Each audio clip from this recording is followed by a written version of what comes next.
আমরা এতটুকু বুঝেছি, আমাদের নির্বাচনী ইশতেহারে ৫ বছরে ১ কোটি নতুন কর্মসংস্থানের প্রতিশ্রুতি দিয়েছে বিএনপি। তবে গ্যাস বিদ্যুতের তীব্র সংকট, বিদেশি বিনিয়োগে মন্দা ও কারখানা বন্ধে নতুন অনিশ্চয়তায় কর্মসংস্থানের বাজার।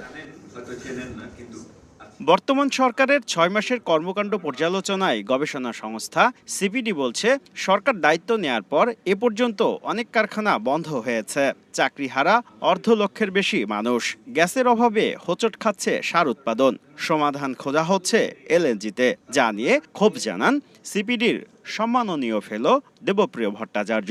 চুক্তির মাধ্যমে আমরা মধ্যপ্রাচ্য থেকে বা অন্যান্য জায়গা থেকে যদি এলএনজি বা অন্যান্য তেল আমদানি করার চুক্তি করতে পারি, তাহলে সেটা নিঃসন্দেহে একটা ভালো হয়।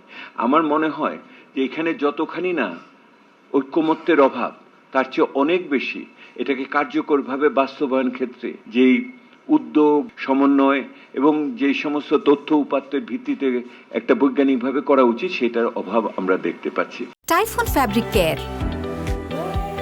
ফ্যাব্রিক কেয়ারের সুপার পাওয়ার। সিপিডি বলছে, চলতি অর্থ বছরে প্রায় ৭ লাখ কোটি টাকা রাজস্ব আদায়ের লক্ষ্যমাত্রা ধরলেও ঘাটতি থাকবে প্রায় ১.৫ লাখ কোটি টাকা। মাথাপিছু ঋণ $৪৮,০০০ থেকে বেড়ে দাঁড়িয়েছে $৫৫,০০০। এমন প্রেক্ষাপটে পে স্কেল বাস্তবায়ন না হলে রাষ্ট্রীয় কাজে বিঘ্ন ঘটবে বলে মনে করেন দেবপ্রিয় ভট্টাচার্য।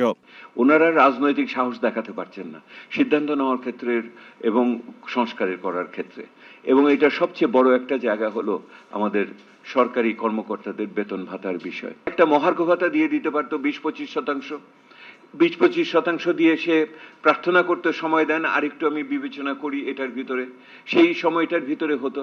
এখন আপনি যেখানে নিয়ে এসছেন, এখন তো বড় কিছু করা ছাড়া আপনার উপায় থাকবে না। তবে কৃষকদের সুদসহ ১০,০০০ কোটি টাকা পর্যন্ত কৃষি ঋণ মওকুফ, লাইফ লাইন গ্রাহকদের জন্য বিদ্যুতের দাম বৃদ্ধির সিদ্ধান্ত প্রত্যাহারকে জনবান্ধব বলছে সিপিডি। তবে আইন প্রয়োগে সরকার জিরো টলারেন্সের কথা বললেও এখনও পরিস্থিতি সন্তোষজনক নয় বলে মূল্যায়ন সিপিডির।